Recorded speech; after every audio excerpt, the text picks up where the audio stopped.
ओम नमः शिवाय. श्री शिवलीलामृताच्या दुसऱ्या अध्यायात व्याध आणि हरणीची कथा आहे. या अध्यायात मुख्यतः महाशिवरात्रीचे महात्म्य, अनायासे घडलेले शिवस्मरण आणि शिवकृपा सांगितली आहे. तसेच व्यास महर्षींनी माघ मासाचे विशेष महत्त्व सांगितले आहे. याच माघ मासातील कृष्ण चतुर्थीला महाशिवरात्री म्हणतात. शिवलीलामृत अध्याय दुसरा. कथासार. एका वनात एक अत्यंत क्रूर व्याध राहत होता. तो शिकार करून आपला उदरनिर्वाह करत असे. त्याला धर्म, देवपूजा किंवा शिवभक्ती यांची काहीही आवड नव्हती. एकदा तो व्याध शिकारासाठी जंगलात गेला. तेथे त्याने एक शिवमंदिर पाहिले.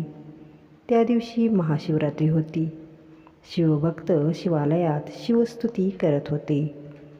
तो त्या शिवालयाला वळसा घालून शिकार करण्यासाठी निघाला. जाता जाता ते ऐकून गमतीने शिवशिव म्हणू लागला. फिरत फिरत तो एका सरोवराजवळ आला. दिवसभर त्याला अन्न मिळाले नाही, त्यामुळे त्याच्याकडून नकळत उपवास घडला. त्या रात्री शिकार करण्यासाठी तो एका झाडावर चढला आणि शिकार करण्याची वाट पाहू लागला.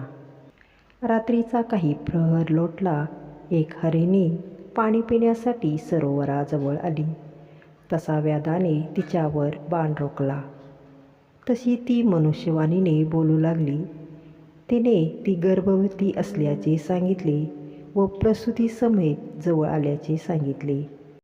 तिने गर्भहत्या पापाचे विवेचन व्याधाला सांगितले. तेव्हा हरिणीने त्याला विनंती केली की, मी गर्भवती आहे. मला मारल्याने मोठे पाप लागेल. मला माझ्या कुटुंबाला भेटून पुन्हा तुमच्याकडे येऊ द्या. या हरिणीची पूर्वकथा अशी आहे. ही हरिणी म्हणजेच रंभा अप्सरा होय. ती सौंदर्यवती होती. तिला आपल्या सौंदर्याचा गर्व झाला. ती हिरण्य नावाच्या असुराबरोबर राहू लागली. देवसंग तिला आवडेनसा झाला. तिने शिवपूजन पण सोडले. तिला एकदा कैलासाला जाण्याची इच्छा झाली. तिला कैलासात बघून शिव क्रोधित झाले व तिच्या सख्या व असुर हिरण्य यांच्यासहित तिला हरिणी होऊन 12 वर्षे राहण्याचा शाप दिला. रंभेने क्षमायाचना केली तेव्हा शिवाने तिला उशाप दिला. आपली ही हकीकत तिने व्याधाला सांगितली, पण व्याधाला तिचे म्हणणे पटले नाही. तेव्हा तिने त्यास वचन देऊन वचनभंगाची पापे काय असतात याचे विवेचन केले. तिचे धर्मज्ञान आणि सत्यनिष्ठा पाहून व्याधाच्या मनात तिच्याबद्दल दया निर्माण झाली आणि त्याने तिला जाण्याची परवानगी दिली. व्याधाने तिला प्रसूत झाल्यावर येण्यास सांगितले. रंभेच्या दोन्ही सख्यांना पण शिवशाप मिळाला होता. त्यानंतर दुसरी हरिणी पण पाणी पिण्यासाठी आली. व्याधाने तिच्यावर नेम धरला. तेव्हा तिने तसे न करण्यास सांगितले. तिने पतिसेवा करून परत येण्याचे वचन दिले. तिने वचनभंगाच्या पापांचे निरूपण व्याधास सांगितले. व्याधाने तिला पण जाऊ दिले. त्यानंतर हिरण्यासूर जो शिवशापाने मृग बनला होता, तो पण पाणी पिण्यासाठी आला. व्याधाने त्यावर नेम धरला, पण त्याने विनंती करून घरच्या सदस्यांना सांगून येतो असे सांगू लागला. मृगाने बऱ्याच पापकर्मांचे निरूपण व्याधाला सांगितले.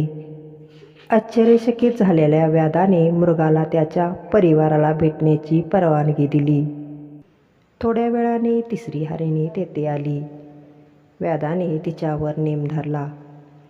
तिने आपल्या पिलांना स्तनपान करून आल्यानंतर मारण्याची विनंती केली. तिने व्याधाला धर्म, अर्थ, पाप याची माहिती सांगितली. प्रभावित झालेल्या व्याधाने तिला पण जाण्यासाठी सांगितले. व्याध ज्या झाडावर बसला होता ते झाड बेलाचे होते व या झाडाखाली शिवलिंग होते. हरिणी व मृग येण्याची वाट बघत असता जागे राहण्यासाठी तो एक एक बिल्वाची पाने तोडून खाली टाकत होता. ती पाने शिवलिंगावर पडत होती. तसेच तो अधूनमधून विनोदाने हर हर शिव शिव असे म्हणत होता. अशा प्रकारे त्याच्याकडून नकळत बिल्वार्चन, शिवस्मरण, उपवास आणि जागरण घडत होते. बराच वेळ गेला. आता उजाडू लागले होते. सूर्य वर येऊ लागला. मृग व त्याचा परिवार सरोवरापाशी आला. सर्वांनी दिलेला शब्द पाळला आणि आपल्या पाडसांसह व्याधासमोर परत आले. सर्वांनी त्याला आपले प्राण घेण्याची विनंती केली. व्याधाला गहिवरून आली. हे पाहून व्याधाचे हृदय पूर्णपणे बदलले. त्याला आपल्या पापाची जाणीव झाली. त्याने हरणींच्या चरणी नमस्कार केला आणि हर हर महादेव म्हणत शिवाची भक्ती स्वीकारली. तसेच त्या मृगपरिवाराने सांगितलेले धर्म, अर्थ, मोक्ष याचे विवेचन ऐकून व्याधाची पापे नष्ट झाली. तोच एक चमत्कार झाला. आकाशातून एक दिव्य विमान खाली आले. त्यात दिव्य शिवगण होते. तेवढ्यात त्या हरणांना पण दिव्य देह प्राप्त झाला. व्याधाने शिवनाम घेत शिवगणांना नमस्कार केला. शिवगणांनी त्याला विमानात बसण्याची विनंती केली. व्याधाला दिव्य देह प्राप्त होऊन तो शिवपदाला गेला. आजही आकाशातून मृगपरिवार व व्याधाची चांदणी दिसते.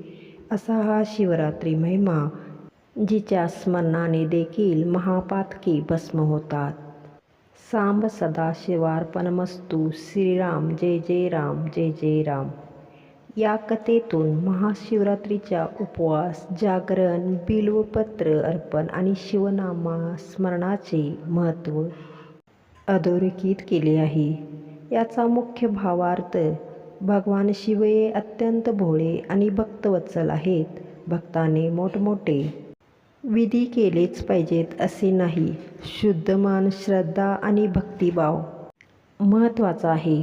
प्रेमाने केलेली शिवपूजा आणि मनापासून घेतलेले शिवनाम भगवान स्वीकारतात. या अध्यायातून मिळणारा संदेश, संकटात महादेवाचे स्मरण करा. भक्तीमुळे धैर्य आणि मानसिक आधार मिळतो. सर्वांशी चांगले वागा. शिवभक्तीचा अर्थ केवळ पूजा नसून दया, सत्य आणि सदाचारही आहे. धन्यवाद. ओम नमः शिवाय. हर हर महादेव.